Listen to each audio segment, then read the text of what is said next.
Hi hello नमस्कार, मी अश्विनी स्वागत करते तुमचं आपल्या नवीन अशा व्हिडिओ ब्लॉगमध्ये. तर हा व्लॉग नक्कीच होळी विशेष असणार आहे.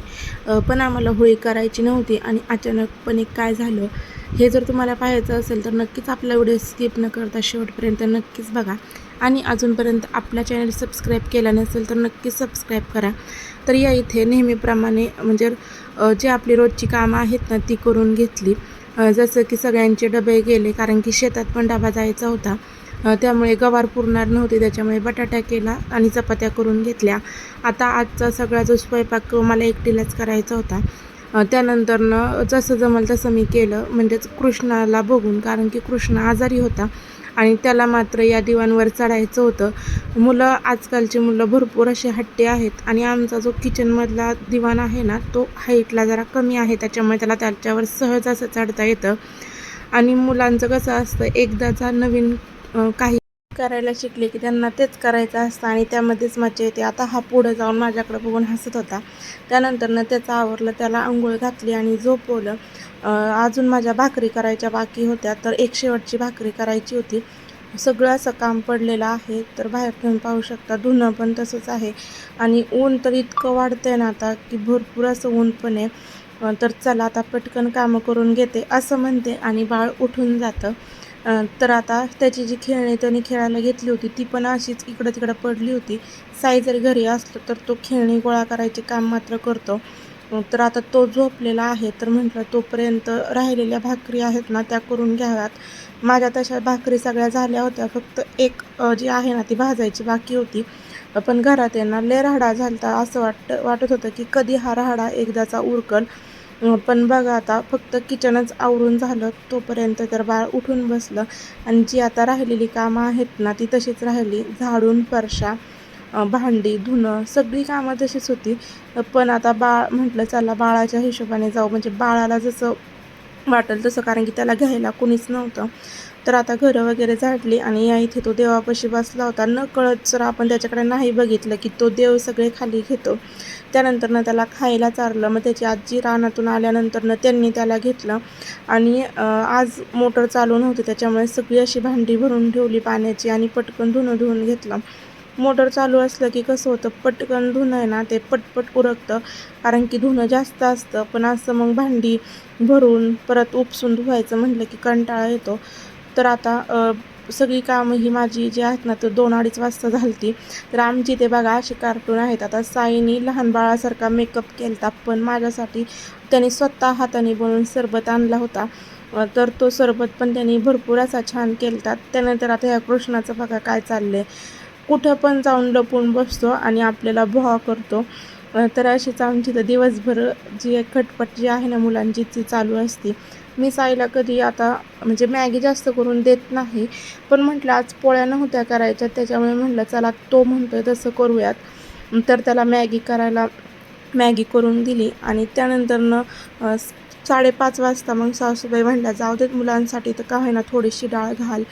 कारण की कसं असतं ना, घरात जर कोण वारलं तर वर्षभर सण करत नाहीत. तर माझ्या आजी सासरे वारलेले 1 महिना होऊनच गेलेला आहे.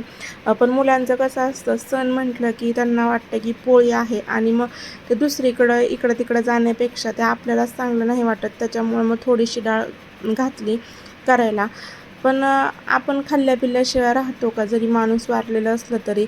मग तसंच म्हटलं जाऊ द्या, पाळायला गेलं तर भरपूर पाळणं असतं, नाही तर काहीच नसतं.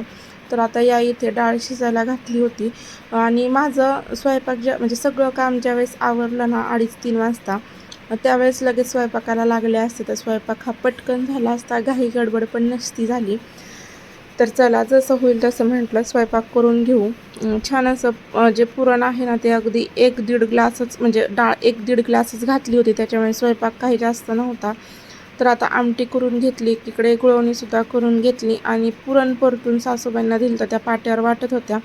तेवढं काम त्यांच्याकडे असतं, कारण की त्या कामात भरपूर असा टाईम जातो आणि मग बाकीची कामं तशीच राहतात. त्यानंतर कृष्णा काहीच करून देत नव्हता, मग त्याला घेतलं, त्याचं आवरलं आणि त्यानंतरनं बाकीचा जो स्वयंपाक आहे ना, जसं कुरडई, पापडी, भजी तळणं ते करून घेतलं. आणि आमची तर कसं असतं, एक गाव एक होळी.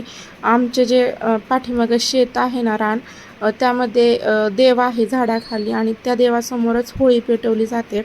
संध्याकाळी सगळी जी वस्तीतली माणसं आहेत ती एकत्र येतात आणि तिथं होळी पेटवतात.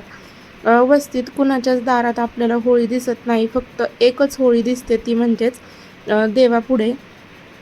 गणपतीचं पण तसंच आहे, एक गाव एक गणपती म्हणतात तसं एकच गणपती आमच्या अख्ख्या वस्तीत चौकामध्ये बसतो. तर चला, नाही नाही म्हणता आम्ही पण पुरणपोळीचा स्वयंपाक केला आणि त्यानंतरनं मग नैवेद्य देवाला दाखवलं. आता आपण खायचं म्हटल्यावर देवाला नैवेद्य दाखवायचा नाही का, तर देवाला सुद्धा नैवेद्य दाखवला. आणि त्यानंतरनं अशा पद्धतीने आमची गावाकडची जी होळी आहे ना ती छान अशी पार पडली.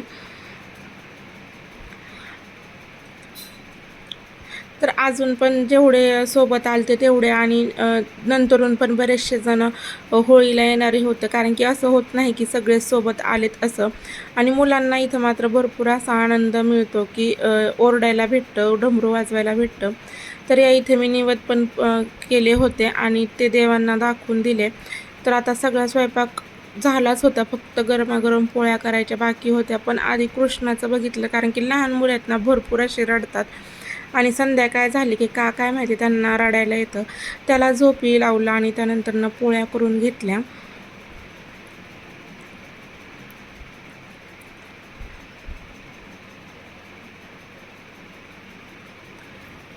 तर बऱ्याच जणांच्या आता पोळ्या करण्याच्या पद्धती वेगवेगळ्या असतात, वेगळी घरं वेगळी परंपरा हे तर सगळीकडे चालू असतं. तर मी अशा पद्धतीने पोळ्यांचा स्वयंपाक केला होता आणि प्रत्येकाच्या घरात एक जण तरी असा नमुना असतोच की त्याला छान पोळ्यांचा स्वयंपाक केला तरी चपाती खायची असती.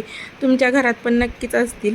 तर या इथे बघा आमचा छान असा स्वयंपाक तयार झालेला होता. आता जेवून घेते आणि त्यानंतरनं बघा संध्याकाळी म्हणजे शेतकऱ्यांचं कसं असतं, रात्रीची पाण्याची जी लाईट होती ना, म्हणजे पाण्याची लाईटीचा टायमिंग हा रात्रीचा होता आणि जो घास टाकलेला आहे ना तो भिजवायचा बाकी होता, कारण की नाही भिजवला वेळेत तर त्याला मुंग्या किंवा पक्षी जे आहेत ना ते खातात. त्याच्यामुळे मग हे रात्रीचेच घास भिजवायला गेले होते आणि कडेने ना पूर्णपणे ऊस आहे. आणि त्यातल्या त्यात असा फोन आला की तिकडे वाघ आलेला आहे. मग तर काय त्यांना भरपूर अशी भीती वाटली. पण काम 1 तासाचंच होतं.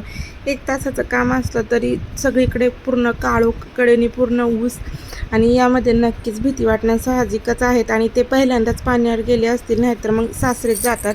तर याच्या आधी पण तुम्हाला मी जो आपल्या शेतातला व्हिडिओ आहे ना तो शेअर केला होता कांद्याला पाणी देतानाचा.